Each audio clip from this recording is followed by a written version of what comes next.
Elle est un peu plus explicite, dans le sens où on nous montre bien que c'est l'Éternel qui a veillé toute la nuit pour assister à la libération du peuple d'Israël. Après, tout dépend des versions, comment c'est écrit dans les versions.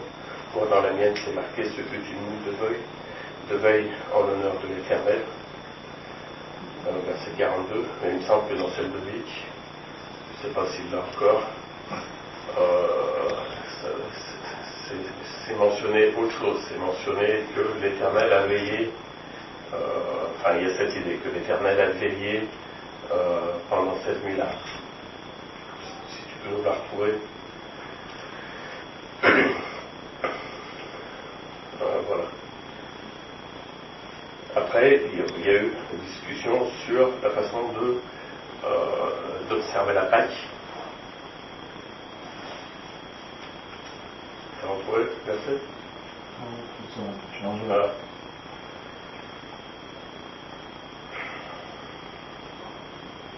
Verset 42. Non, c'est parce que quand tu changes pas.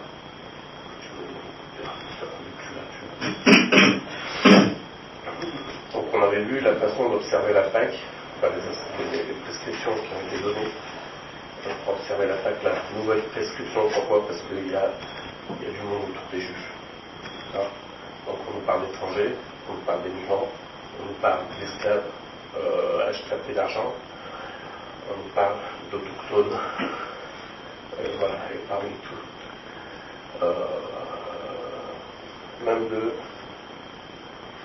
on parle même de résidents temporaires et de mercenaires. Donc parmi tout ce groupe de personnes, il y en a qui sont que Dieu a déterminé comme pouvant célébrer la Pâque à condition d'être circoncis, les autres les exclus. D'accord ? Donc, c'est une question séparée pour aujourd'hui, non ? C'est pas. Si on n'est pas circoncis, on ne peut pas. Ouais, si aujourd'hui, si t'es pas baptisé, tu peux pas. Si t'es pas baptisé, tu peux pas participer au repas. Voilà. Mais pour participer au repas, il faut être baptisé. Là, dans ce contexte, là, c'est pour participer au repas, il faut être circoncis. Mais Dieu nous dit, vous pouvez éventuellement vous circoncire et participer au repas. Et sur une catégorie de personnes, il leur dit, vous ne mangerez pas. Voilà. Donc il dit ça aux étrangers, parce qu'ils sont étrangers. C'est comme si ceux du dehors, ceux qui ne font pas partie de l'Église, s'ils veulent participer au repas, vous êtes étrangers au corps du Christ, vous ne pouvez pas participer à ce repas.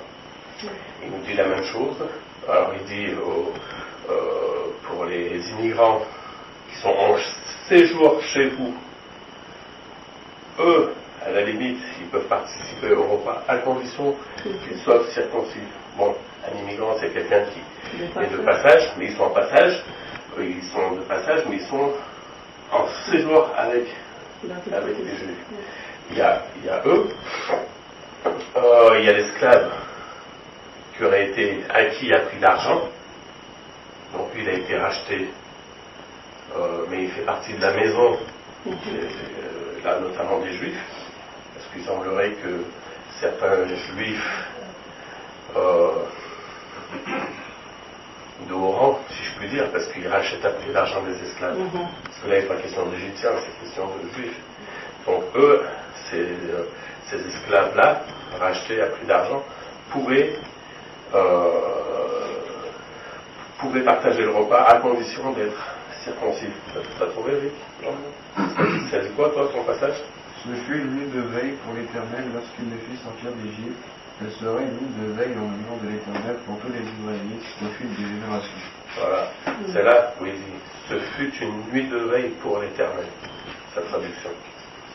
Et pas toutes les traductions disent la même chose. Moi, ma traduction, elle dit « Ce fut une nuit de veille en l'honneur de l'Éternel ».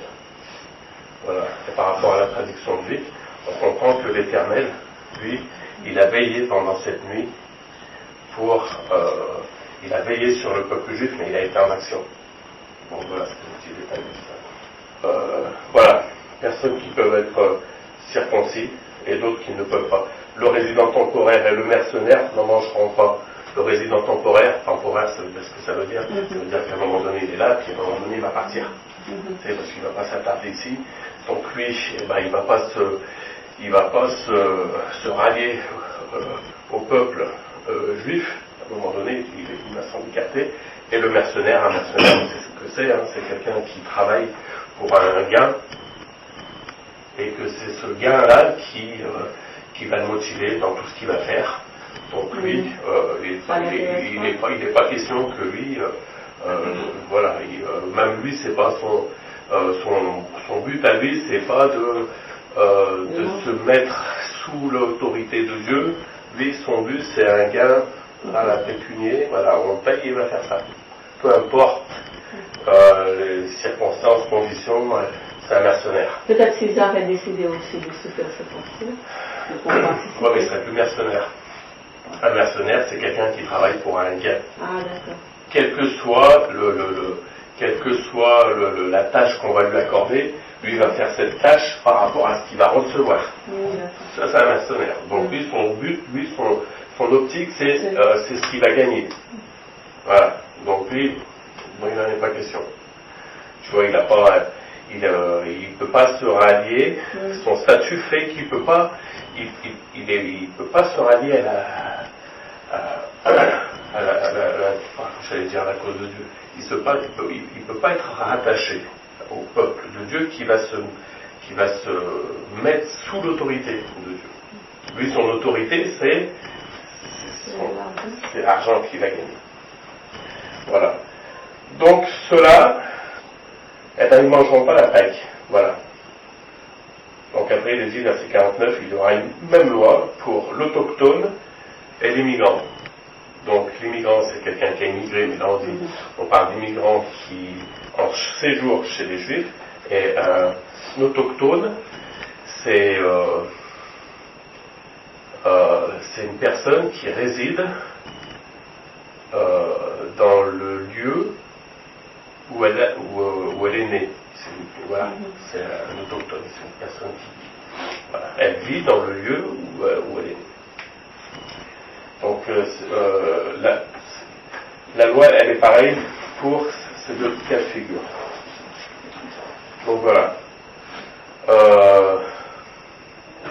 Après, dimanche dernier, on avait commencé une discussion sur les pains sans levain. Pourquoi les pains sans levain?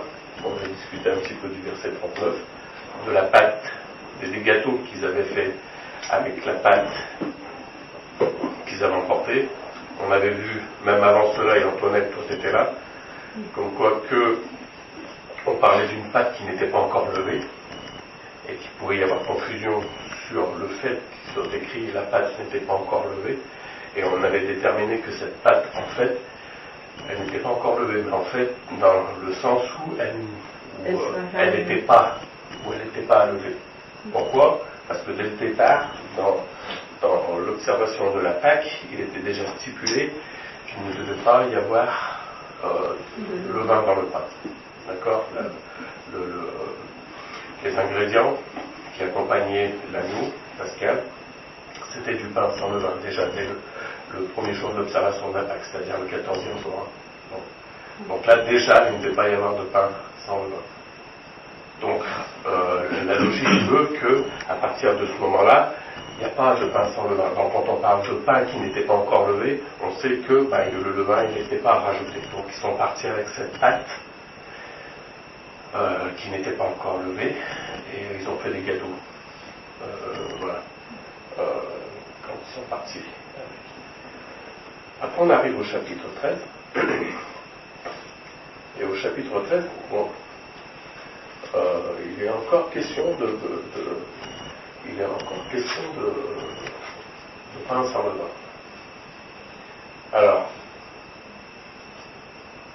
pain sans levain par rapport à la Pâque, oui, parce que pendant la Pâque, on nous parle de pain sans levain. Mais on nous parle aussi de la fête des pains sans levain. Mais, je sais pas, vous êtes d'accord avec moi, la fête des pains sans levain, c'est pas la Pâque. Vous êtes d'accord avec moi? C'est pas la Pâque. Le lien qui est entre les deux, vous pouvez me dire quel est le lien qu'il y a entre les deux, ou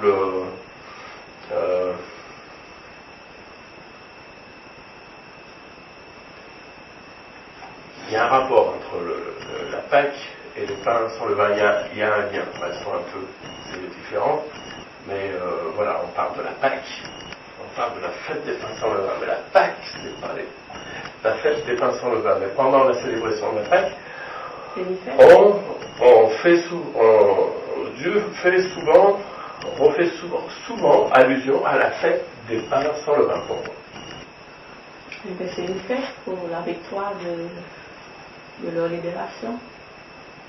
Le Pâques, c'est plus spirituel dans le sens que de se rappeler que Dieu les a libérés.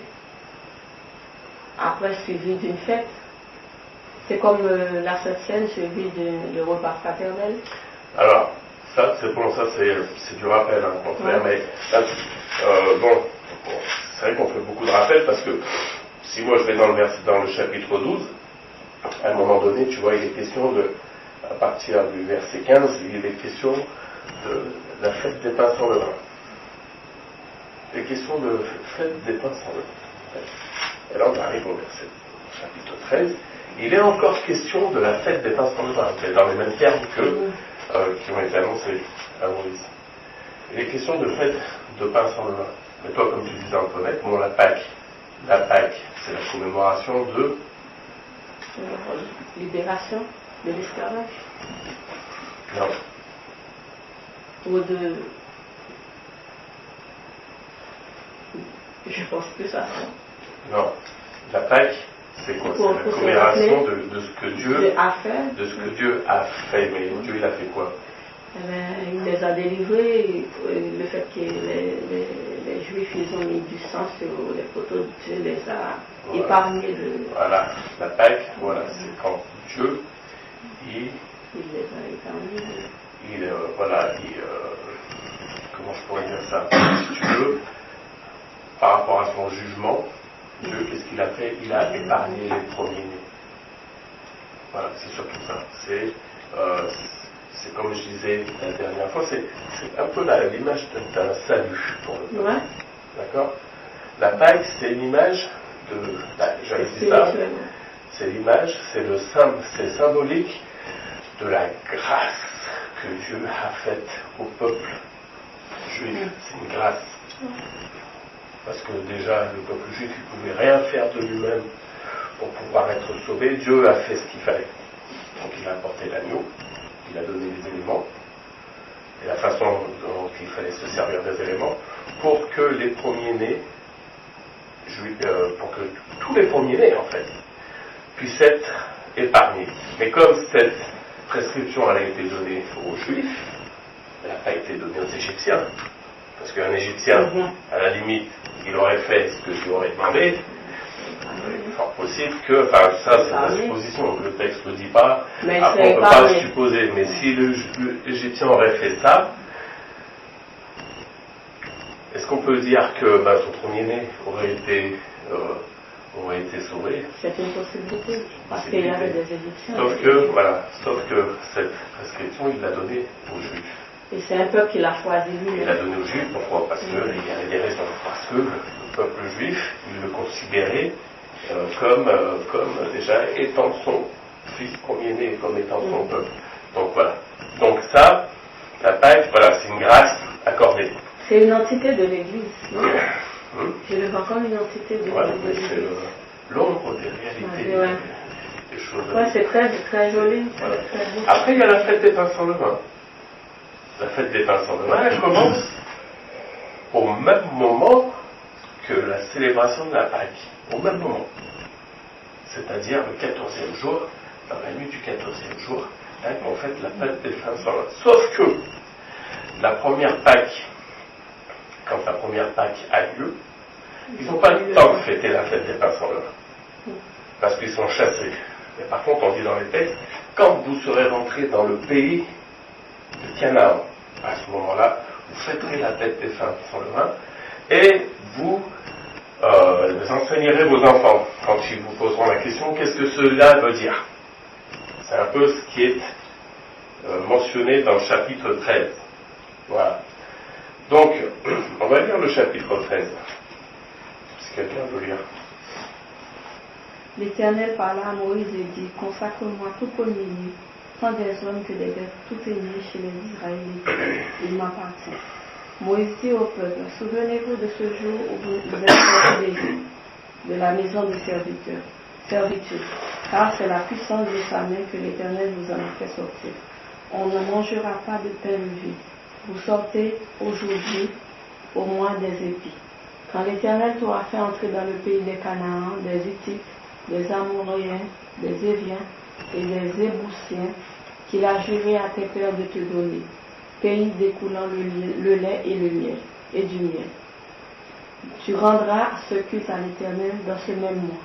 Pendant 7 jours, tu mangeras des pains sans levain, et le 7e jour, il y aura une fête en l'honneur de l'Éternel. On mangera des pains sans levain pendant les 7 jours. On ne verra pas chez toi de pain levé, et l'on ne verra pas chez toi de levain dans tout ton territoire. Tu feras en ce jour un récit à ton fils, en disant, c'est à cause de ce que l'Éternel a fait pour moi, lorsque je suis sorti d'Égypte. Ce sera pour toi comme un signe sur ta main, et comme un rappel entre tes yeux, afin que la loi de l'Éternel soit dans ta bouche.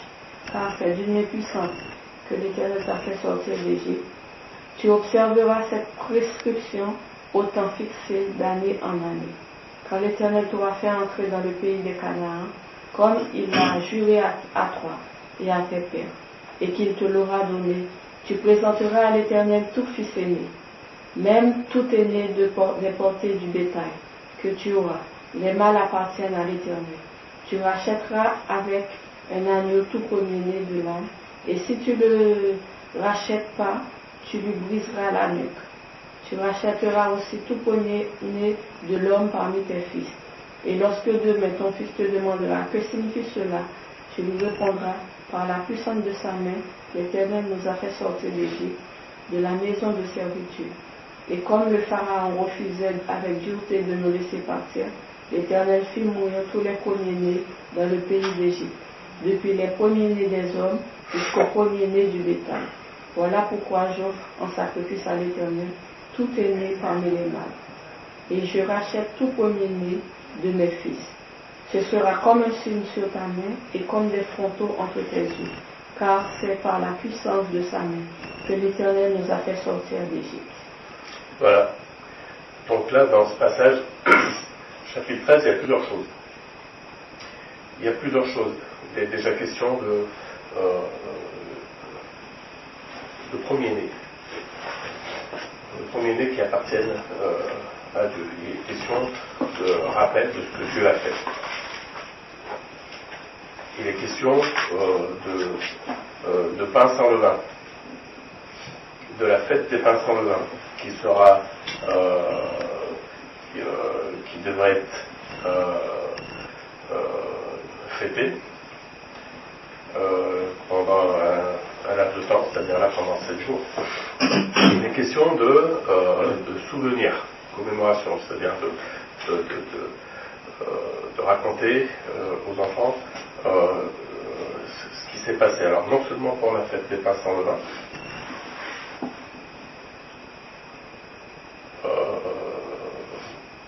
c'est-à-dire non seulement pour la fête des pains sans levain, et si je constaterai aussi qu'il est question aussi pour les fils premiers-nés, pour le rachat des fils premiers-nés, et il est demandé quasiment la même chose. Vous vous souviendrez de ce jour, vous le répéterez à vos enfants, parce que dans ce jour-là, Dieu a fait telle ou telle chose. Donc, il y a des choses similaires entre, non seulement entre la Pâque, où il est question du fils premier-né qui a été épargné, il y a une chose similaire à travers la fête des pains sans levain, qui est une fête qui commémore un événement qui est la sortie d'Égypte, et les questions aussi du rachat des premiers-nés, qui est un événement qui aussi va rappeler ce que Dieu a fait en Égypte, c'est-à-dire la sortie du peuple, parce qu'il justement, il a exercé son jugement sur les premiers-nés. Et notamment, il a épargné les premiers-nés juifs. Donc c'est pour ça qu'il y a un rachat des premiers-nés et que cela aussi doit être mis en souvenir et renseigné aux enfants. Donc il y a des similitudes dans ces trois choses. On y reviendra un peu plus tard. La semaine dernière, je m'étais arrêté sur la question que je posais. Pourquoi les pains sans levain? Parce que là, dans le chapitre 13, on reparle de pain sans levain et on reparle de la fête des pains sans levain qui devrait être observée quand Israël rentrerait en terre de Canaan. Pour l'instant, cette fête, elle n'est pas encore célébrée parce qu'ils sont partis d'Égypte. Mais il y a des nouvelles ordonnances comme celles qui ont été données pour les étrangers qui devaient se faire circoncire. Il y a d'autres ordonnances que Dieu donne à Moïse, et qui concernent non seulement la Pâque, mais plus encore la fête des pains sans levain, plus le rachat des premiers et ça. Mais on revient quand même sur la fête des pains sans levain. Et on sait que dans la Pâque, il est question de pain sans levain. Donc moi, la question que je posais dimanche dernier, c'est pourquoi des pains sans levain? Quelle est la signification des pains sans levain? Dans le repas de la Pâque, on a des éléments du repas. On a l'agneau. Et l'agneau, on sait que c'est un agneau qui doit avoir moins d'1 an, qui doit être sans défaut. Donc c'est la condition. Un agneau ou un chaudron, qui doit être âgé moins d'1 an et qui doit être sans défaut, la condition pour l'agneau. Voilà. Maintenant, on parle pas de la pureté. Même le levain signifie la pureté. C'est bien que tu dis ça parce que c'est tout à fait ça. Ouais. Ouais. Donc, dans l'agneau, il y a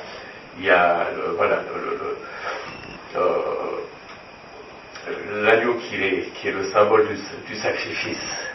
Donc il y a c'est des éléments qui ont été choisis, tu vois, et ces éléments doivent être en conformité avec le sacrifice que Dieu demande. Et là, ce qui est donné au peuple juif, c'est une grâce. Vous êtes d'accord avec moi?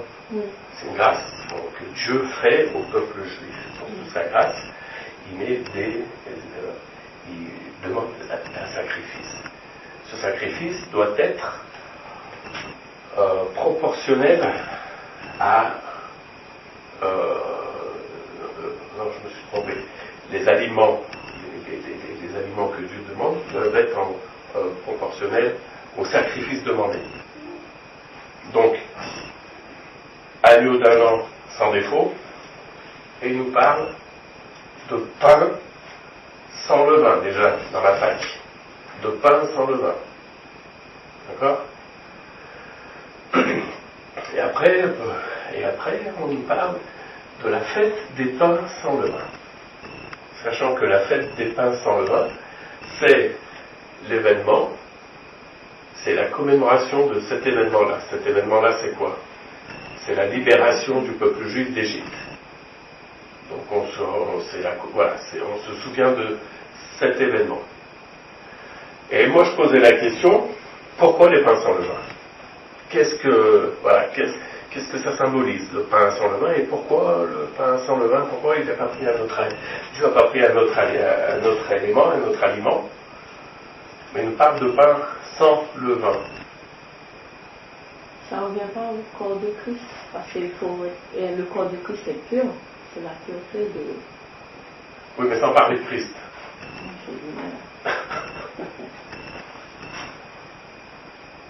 C'est la pureté, il faut que ça reste pur et sain. Voilà. Donc, on sait que Israël, ils étaient dans la servitude. On sait qu'ils étaient dans la servitude depuis le départ.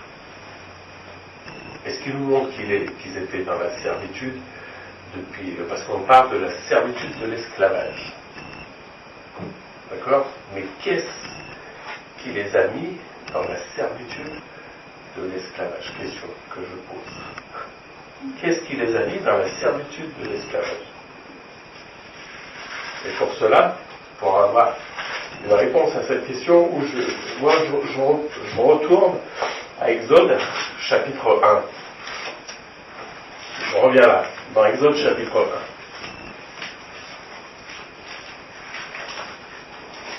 1. Et dans Exode chapitre 1, qu'est-ce qu'on voit? Donc, on voit que on parle de Joseph avec ses frères. Voilà. On nous parle que Joseph, à un moment donné, Joseph il meurt. Et qu'il y a toute la génération de Joseph qui est là. Et que toute cette génération-là, verset 7, qu'est-ce qu'on nous dit? Déjà verset 6. Joseph mourut, ainsi que tous ses frères, et toute cette génération. Verset 7 nous dit, les Israélites furent féconds, proliférèrent, se multiplièrent, et devinrent de plus en plus puissants, et le pays d'Égypte en fut rempli. Voilà. Ils étaient devenus quasiment une nation. Une nation. Pourquoi? Parce que après, verset 8, un nouveau roi vint régner sur l'Égypte, lequel n'avait pas connu Joseph. Joseph, il était bien vu avec ce roi égyptien, et il semblerait que c'était Potiphar. Voilà. C'est Potiphar, c'était l'intendant du roi. C'était qui le roi? C'était un pharaon qui était. Ouais. Ok. Voilà. Le roi, c'est les pharaons, c'est les petits pharaons. Potiphar, c'était l'intendant. Voilà. D'accord. Donc, sous ce régime-là, Joseph était très bien vu. Il était très bien vu à tel point que ils ont accueilli toute sa famille. Parce que c'est Potiphar qui avait acheté Joseph. Ouais. Et puis Joseph était à son service, comme il travaillait bien. Et quand il était en prison, accusé par la femme de Potiphar, c'est là Pharaon, lui, Joseph, va intervenir au niveau des sons des pharaons. Voilà. C'est là Pharaon va découvrir Il y a une question que Joseph va expliquer les rêves. Voilà. Et là, il va devenir Pharaon. Voilà. Donc, voilà, on voit la considération que Joseph avait. Mais Joseph meurt. Et on voit que Israël devient un peuple nombreux. Et il y a un nouveau roi qui arrive, mais ce nouveau roi, il n'a pas connu Joseph. un autre pharaon. Un autre pharaon. Et voilà qu'est-ce qu'il dit, le nouveau pharaon. Verset 9, il dit à son peuple, voilà le peuple des Israélites qui est plus nombreux et plus puissant que nous. Alors, imagine, déjà, l'Égypte, c'était déjà un grand royaume. Et là, il dit que le peuple israélite est plus nombreux et plus puissant que nous. Donc, ils étaient déjà devenus quelque chose, le peuple israélite. Et on continue, et qu'est-ce qu'on voit? Verset 10. Allons, montrons-nous habiles à son égard, de peur qu'il ne se multiplie, car s'il survenait une guerre, il se joindrait à ceux qui nous haïssent pour nous combattre et sortir ensuite du pays. Ce verset-là, qu'est-ce qu'il nous montre? Qu'est-ce qu'il veut nous... Voilà. Comment vous considérez ce verset 10? En fait, c'est la peur et la jalousie qui a poussé le pharaon à les mettre en esclavage. Et parce que c'est un peuple qui était béni par Dieu. Donc il est un peu jaloux de la multiplication du peuple de Dieu. Ouais. Et il a peur aussi. Voilà. Parce que si on continue, verset 11, qu'est-ce qu'il dit? Alors, on établit sur lui des chefs de corvée afin de l'accabler de travaux pénibles. C'est ainsi qu'il bâtit pour le pharaon des villes d'approvisionnement, Pyrthom et voilà. Verset 12, mais plus on l'accablait, plus se multipliait, s'accroissait, et on a eu de la version pour l'Israël. Mais bon, le verset 10 déjà, allons, montrons-nous habiles à son égard, de peur qu'il se multiplie. Car, voilà, s'il survenait une guerre. Voilà. Donc déjà, qu'est-ce qui se passe là? On est en train de, apparemment, il est en train de mettre en place, comment je pourrais dire ça? Il est en train de mettre en place un plan, tu vois. Est-ce qu'on peut parler d'un plan qui est sain? Non. Hein? C'est de la ruse. Déjà, il y a la jalousie. La ruse, c'est du mauvais plan. C'est un plan, tu vois, avec une idée derrière. Et l'idée derrière, tu vois, c'est de peur qu'il ne se multiplie, parce qu'il est en train de se multiplier les Juifs. De peur que toi, donc c'est un plan pour arrêter ça. C'est un plan pour arrêter ça. Et il a même demandé aux sages-femmes de tuer les enfants d'Israël. Ça, c'est un peu plus loin. Ouais, c'est juste pour. Ça, c'est un peu plus loin. Ça fait partie du plan pour montrer. Ça, c'est juste pour montrer que. Il fait partie. Malgré que ce peuple. Moi, ce passage que tu viens de me dire là, mais les sages-femmes craignant Dieu et n'agissaient pas comme le leur a dit le roi d'Égypte, il est servi des enfants. Moi, ce passage, il me montre quoi? Il me montre que dans cette multitude de Juifs qui arrivent, parce qu'ils étaient nombreux, les Israélites furent féconds, proliférèrent, se multiplièrent. Il y avait des gens qui craignaient Dieu encore. Et ce n'était pas si éloigné de Dieu que ça. Il y avait des gens qui craignaient Dieu parce que les sages-femmes. Les sages-femmes, elles n'ont pas voulu obéir. Tu vois, c'est là après Moïse. C'est pour ça que Moïse après, voilà. Lui, il a été épargné et voilà, récupéré par. Mais on voit déjà dans le peuple. Il y a toujours. On voit dans le peuple qu'il y avait cette crainte de Dieu. Parce que là, on nous parle de sages-femmes. Mais les sages-femmes, c'est possible que il y en avait d'autres. Mais bon, Dieu n'était pas inexistant. Il y avait cette crainte. Il y avait cette crainte de Dieu là. Revenons à notre verset 10. Donc, pour moi, ce verset 10, comment vous pouvez considérer ce verset 10? Parce qu'il y a de la malice. Il y a de la malice. Il y a de l'envie. Vous êtes d'accord avec moi? Et ça représente quoi? Le péché. Exactement. Ça, c'est la façon que je comprends le texte. Je dirais que ça, c'est le péché des Juifs, des Égyptiens. Péché des Égyptiens qui a touché le peuple juif. Est-ce que vous êtes d'accord avec moi ou est-ce que vous avez...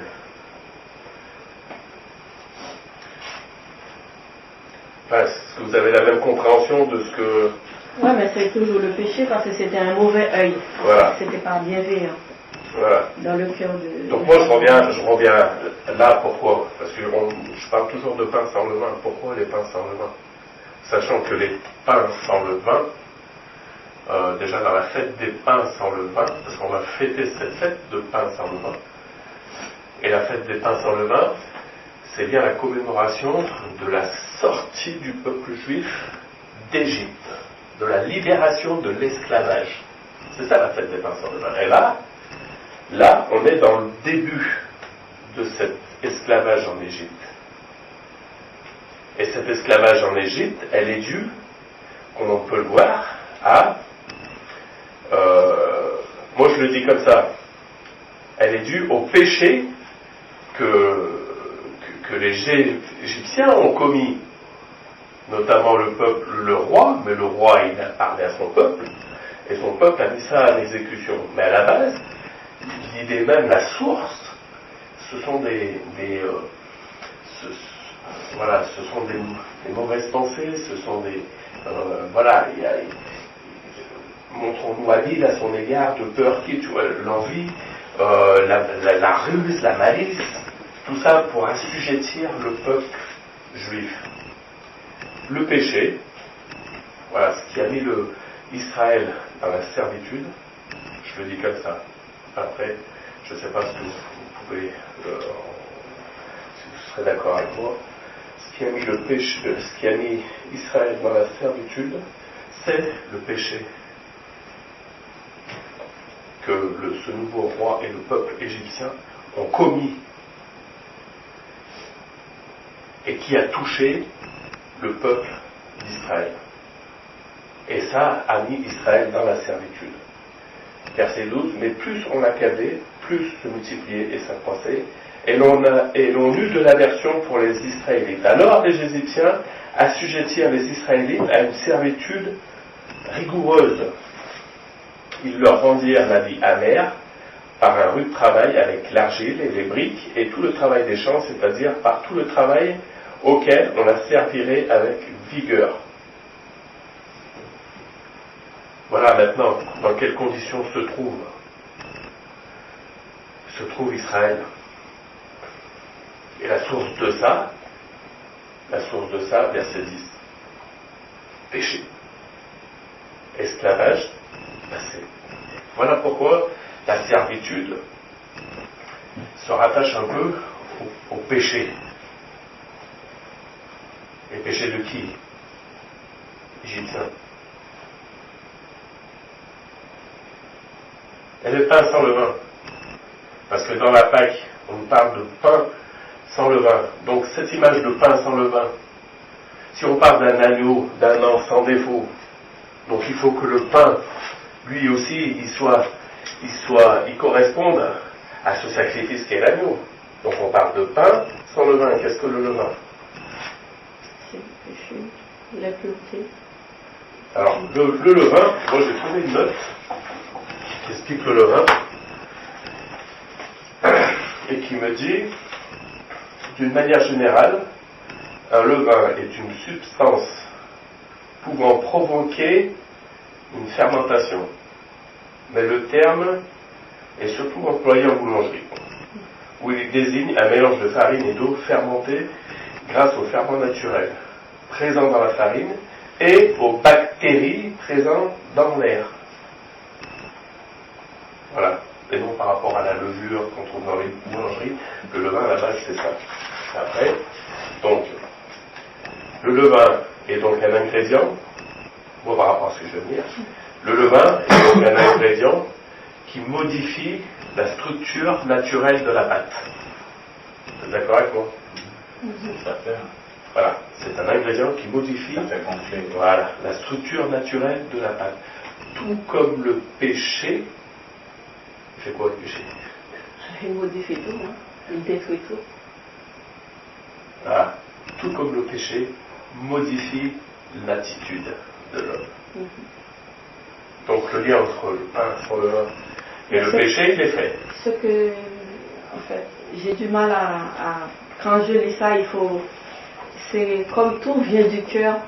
Jésus Christ a dit, c'est pas ceux qui rentrent dans la bouche qui rend l'homme mauvais, c'est ceux qui sortent. Et là, on voit Pharaon, il a sorti un truc, et là, il va essayer de détruire le peuple de Dieu. Malheureusement, il ne pourra pas détruire. On peut pas, heureusement, on peut pas détruire ce qui appartient. Mais bon, si tu veux, là, moi, je mets surtout une explication sur des images. Ouais. Bon, parce que tu vois, on parle de pain sans levain. Alors, la question, c'est pourquoi pain sans levain? Qu'est-ce que ça signifie pain sans levain? Mais là, tu vois, je vais pas jusqu'à Jésus. Christ, je sais Christ. On sait Christ, on verra ça un peu plus loin. Mais déjà là, moi, j'ai essayé de trouver une explication logique, pas si tant est qu'elle est logique, j'espère, par rapport quand je parle du pain sans levain, avec la question pourquoi le pain sans levain, et je suis revenu au début de la servitude d'Israël en Égypte, et j'ai essayé de mettre quoi en lumière?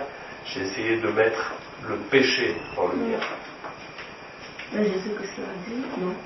Il a dit un peu de levain fait lever toute la pâte. Oui, voilà. C'est dans le sens de mauvais. Voilà. Oui, mais voilà. Genre, on trouve ça dans le Nouveau Testament. Des allusions sur le pain sans levain qui fait lever. Voilà, si tu veux, on fait le lien directement entre le pain sans levain et le péché, il est fait. Voilà.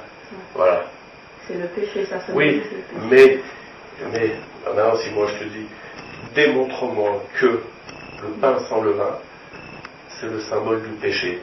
Parce que dans l'Ancien Testament, le Nouveau Testament, on en parle. Jésus, il en parle. Il nous dit que, que le levain fait gonfler toute la pâte. Et maintenant, moi, je sais, comme je te dis, là où on en est, là, démontre-moi, avec les Écritures, que le pain sans levain est synonyme de péché. Ou dans la Pâque, il est question de pain sans levain. Pour moi, le pain sans levain, dans la Pâque, ce pain sans levain, il est synonyme de pureté. Il est synonyme de sainteté. Pourquoi ? Parce qu'on a des éléments qui sont consommés lors d'un sacrifice, d'une fête, voilà, qui commémore quelque chose de bien précis. Il y a un sacrifice qui est fait. Il y a une grâce qui est donnée. Ces éléments doivent être en conséquence, en rapport avec le sacrifice donné. Donc l'agneau sans défaut, d'un an, pureté. Pain sans levain, pureté. On enlève le levain, pureté. Sainteté. Le repas, c'est un repas saint. Donc là, pain sans levain, on comprend. Mais maintenant, quand il est question de fête des pains sans levain et qu'on te parle de la libération du peuple juif d'Égypte, d'accord ? Alors, pourquoi fête des pains sans levain par rapport à la libération du peuple juif d'Égypte ? Alors voilà, moi j'essaie de faire le lien. Et le lien, je voulais proposer ce matin, ce lien-là, je suis revenu en Exode chapitre 1, où on voit là le commencement de la servitude du peuple Israël en Égypte. Et c'est là où on voit qu'il y a un péché, gros comme ça, qui est commis, et que les Juifs en ont été victimes, ce qui les a mis dans la servitude.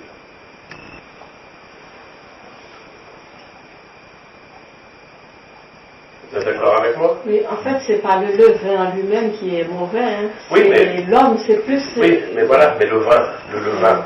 Moi, j'ai donné un peu ce qu'est le levain. Et je vous ai dit, le levain, voilà, c'est quelque chose qui modifie la structure naturelle, notamment du pain. Tout comme le péché, c'est quelque chose qui va modifier. Dans un sens, Dieu, le fait Dieu est saint, et ce qu'il a demandé au peuple de faire, il faudrait que le peuple fasse quelque chose qui est saint. À son image, il a demandé un agneau sans défaut, voilà, un agneau parfait, voilà. Et aussi, comme le vin modifie la pâte, Dieu voulait quelque chose de naturel. Pour ça, il a demandé aux Juifs de ne pas garder le vin dans la maison, de ne pas mettre dans la pâte, parce que Dieu voulait que ça soit fait de façon à son image. Voilà. Pour nous, sans péché. Parfait. Voilà. Mais vous avez cette image, l'image du levain qui modifie la structure naturelle. Comme l'image du péché. Comme l'image du péché qui modifie la pensée, le cœur de l'homme. Donc le lien entre le pain sans levain que Dieu demande et le péché, quelque part il est fait. Parce que plus loin, si je vais un peu plus loin, on revient au chapitre 13. Chapitre 13. Bon, après, chapitre 13, verset 3, fin du chapitre 3, on ne mangera pas de pain levé. Il revient dessus. Hein? Mais ça, c'est quand vous serez rentré en terre de Canaan. Donc pour l'instant, ça ne se fait pas. Ça sera l'année d'après, pendant le mois des épis.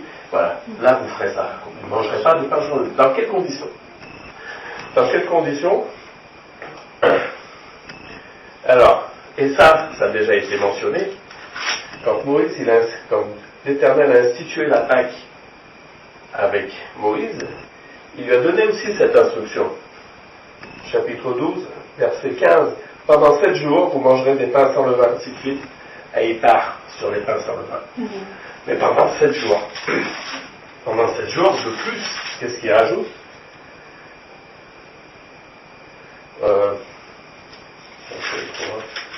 Qu'est-ce qu'il rajoute? Verset 16, chapitre 12. Le premier jour, vous aurez une sainte convocation. Et le 7e jour, vous aurez une sainte convocation. Ben là, il revient dessus. Qu'est-ce qu'il nous dit? Verset 6. Pendant 7 jours, tu mangeras des pains sans levain. Et le 7e jour, il y aura une fête en l'honneur de l'Éternel. On mangera des pains sans levain pendant les 7 jours. On ne verra pas de levain chez toi, de pain. On ne verra pas chez toi de pain levé, et on ne verra pas chez toi de levain dans toute la maison. Voilà. Mais bon, là, voilà. Il est question de pendant 7 jours. Tu ne mangeras pas des pains sans levain. Mais un peu avant, il nous dit, premier jour, vous aurez une sainte convocation. Et le 7e jour, vous aurez une sainte convocation. Ça veut dire que pendant ces 7 jours-là, ces 7 jours-là devront être respectés comme étant des jours sacrés, des jours saints. Des jours saints, comme on a vu, que le levain, lui, autant qu'on va trouver dans le Nouveau Testament, qui nous dit que le levain, il fait lever toute la pâte, et que toute la pâte, ça peut être l'orgueil, l'envie, et ça peut être l'image du péché, tu vois, et que moi, dans ma définition du levain, je vous ai dit qu'à un moment donné, il y avait des bactéries qui arrivaient, qui faisaient que tac, l'élément, il se transformait. Voilà. Donc, le pain sans levain, le levain, ce qui fait modifier la structure naturelle de la pâte. On ne peut pas considérer ça comme quelque chose de pur. Quand on considère, surtout quand on a considéré l'agneau qui a été mis en sacrifice, on ne peut pas considérer le pain, le levain, comme quelque chose de pur. Donc qu'est-ce qu'on fait? Dieu, il élimine le pain sans levain. Il en fait une fête. Il en fait une fête pour symboliser quoi? Parce qu'il nous parle, vous aurez une sainte convocation. Premier jour et le 7e jour. Mais on sait que pendant ces jours-là, on va fêter quoi? On va fêter la sortie d'Égypte. La sortie d'Israël en Égypte. Sachant que Israël était sous le joug, mais plus encore, comme on avait dit, exactement. Est-ce qu'on peut dire la fête de pain sans levain, c'est la commémoration c'est le souvenir, c'est la commémoration de sortir d'Israël de l'esclavage, de la servitude. Voilà. C'est une commémoration que l'Éternel a fait grâce à son peuple. Oui, mais c'est ce qu'il me semble, c'est ce qu'il nous dit. Hein. Mais ça explique tout. Hein.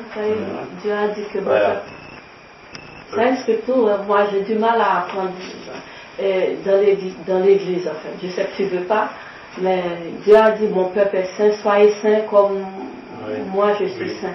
C'est comme s'il dit, mon peuple doit vivre sans le péché. Tu es d'accord avec moi que moi-même, sans parler de ça, sans aller jusqu'à Christ, sans parler de l'Église, tu vois, dans ce que j'essaye de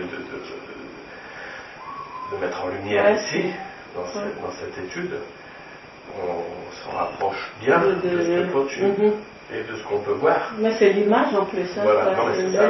On voit c'est l'ombre des réalités à venir. Mais moi, cette ombre-là, voilà, j'essaie de l'expliquer et de faire en sorte qu'elle soit compréhensive et logique. Ce qui va nous permettre, en comprenant ça, ce qui va nous permettre de bien assimiler, plus loin quand on va parler du Christ, quand on va parler de son sacrifice, quand on va parler, et Dieu sait que, même entre ça, il y a beaucoup d'autres choses qui vont toucher Christ, surtout quand on considère, mais ça peut être une autre étude, quand on considère notamment le tabernacle, avec les éléments du tabernacle, tout ce qui va être après,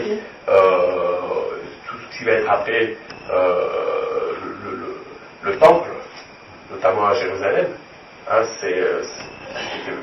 le début, c'était le tabernacle. Et chaque élément a un lien direct avec Christ. Mais voilà, mais ça c'est tout un. Mais là, on n'en est pas là, tu vois. Et pour ça, pour étudier ça, il faudrait des années et des années et des années pour. Tu vois, on ne peut pas tout. Mais voilà. Mais il y a cette idée-là. Cette idée-là. Et là, moi, j'allais te dire, voilà, verset 13, chapitre 3, Moïse dit au peuple, souvenez-vous de ce jour où vous êtes sortis d'Égypte, de la maison de servitude, car c'est par la main puissante de sa main que l'Éternel vous en a fait sortir. On ne mangera pas de pain levé.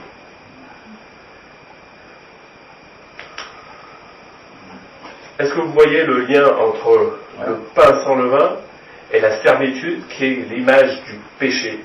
Parce que l'image du péché, moi j'ai voulu, c'est pour ça que je suis revenu sur le chapitre 1, j'ai voulu faire le lien, parce que le lien il est déjà fait, on nous parle déjà du levain comme étant le péché. Mais le lien, qu'est-ce qui me permet de dire ça? Moi le lien j'ai voulu le retrouver. Je l'ai retrouvé où? Je l'ai retrouvé dans Exode chapitre 1. Et là, le lien, il est fait. On sait, servitude du péché, servitude de l'esclavage qui a touché les Juifs, c'est le péché qu'a commis Égypte.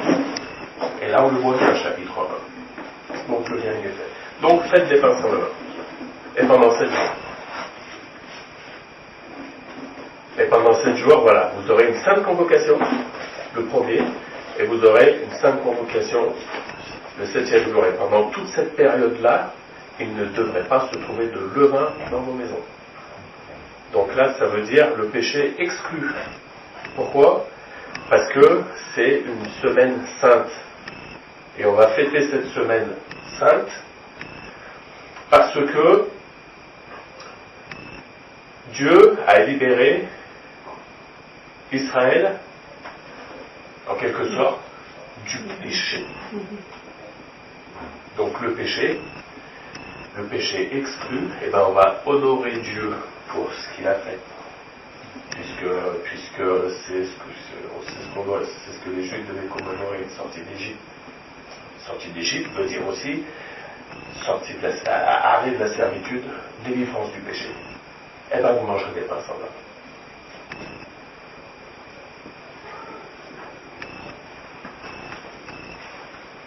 Donc voilà, là on est dans le chapitre 13. Les pains sans levain. Voilà comment on peut expliquer cette fête des pains sans levain. Qu'est-ce qu'elle signifie, qu'est-ce qu'elle représente, et pourquoi le pain sans levain. Voilà. C'est pour ramener le peuple, pendant cette période, cette commémoration, c'est pour ramener le peuple pour garder le peuple dans la sainteté qu'exige Dieu. Là maintenant c'est une question de sainteté et de pureté, cette fête des pains sans levain. C'est pourquoi qu'elle est fêtée. C'est pour ça qu'il nous parle de sainte convocation le premier jour et sainte convocation le 7e jour. Ça pendant une semaine. Après le but est que quotidiennement, chaque jour, le peuple reste dans cette optique-là.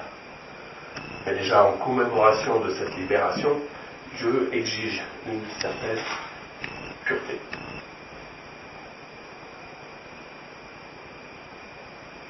De la même façon, tu vois, j'arrive à revenir sur nous aujourd'hui, tu vois. Mais de la même façon, nous aujourd'hui, quand on a reçu le baptême, quand on a reçu l'Esprit de Dieu, il faut qu'on reste aussi dans une certaine pureté. C'est comme si on représente le tabernacle, quoi. Parce que Dieu a dit, vous êtes le temple de Dieu. C'est le tabernacle. Voilà. Ça veut dire que chaque élément du temple est voilà. Et là aujourd'hui c'est plus forcément. Oui. C'est plus. Voilà. Donc il y a cette sainteté exigée. Donc l'Église doit rester voilà, sainteté exigée, par rapport au péché. Donc Dieu, ce qu'il a fait, tac, mais il demande.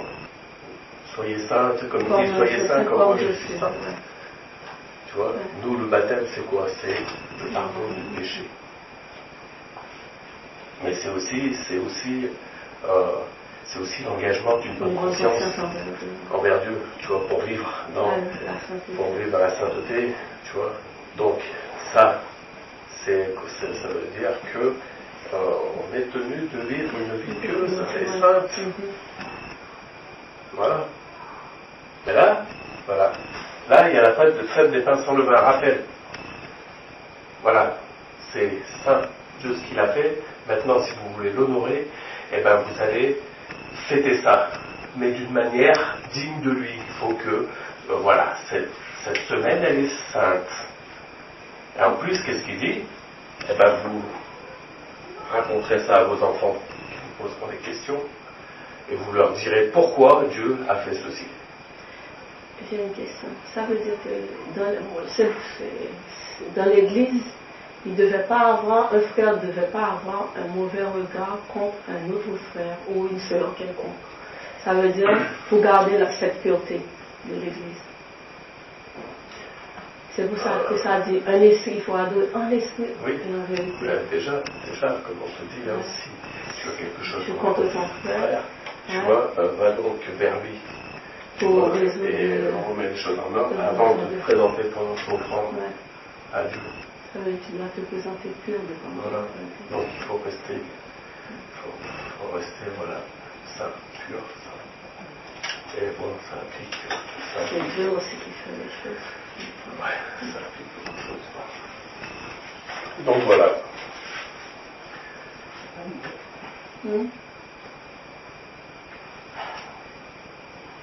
Verset 8, tu feras en ce jour un récit à ton fils en disant, c'est à cause de ce que l'Éternel a fait pour moi lorsque je suis sorti d'Égypte. Donc ça, on le sait. Tu observeras cette prescription au temps fixé d'année en année. Quand l'Éternel t'aura fait entrer dans le pays de Canaan, comme il a juré à tes pères, et qu'il te l'aura donné, tu présenteras à l'Éternel tout fils aîné, même tout aîné, des portées du bétail que tu auras. Les mâles appartiennent à l'Éternel. Bon, on arrive à notre passage. Jusqu'à quelle heure, je sais pas. Parce que là, je vais rentrer dans c'est bon, là. Hein? Ouais, c'est bon, là. C'est bon? Ouais, il est 15. On a commencé à faire un tour. C'est 1 heure. Donc, voilà, je suis arrivé au terme de ce que je voulais aujourd'hui. Je voulais qu'on comprenne bien les pains. Je voulais qu'on comprenne bien les pains sans levain. Pourquoi? Comment? Les pains sans levain. Voilà. Maintenant, la prochaine fois, on va rentrer. Et je ferai un petit résumé. Autrement, c'est la définition. Dimanche prochain, je vais parler du fils premier-né. Parce que là, au verset 1er du chapitre 13, consacre-moi tout premier-né, tant des hommes, ainsi de suite. Et là, il nous reparle, verset 12, tu présenteras à l'Éternel tout fils premier-né, ainsi de suite. Fils premier-né. Et bon, ça, au même titre que la fête des pains sans levain, c'est quand le peuple sera rentré en terre de Canaan. Voilà. Dimanche prochain, je vais parler de ça. Merci. Merci. En fait, Dieu a tout fait, c'est Dieu qui fait tout en fait. Il n'a rien laissé, nous on fait que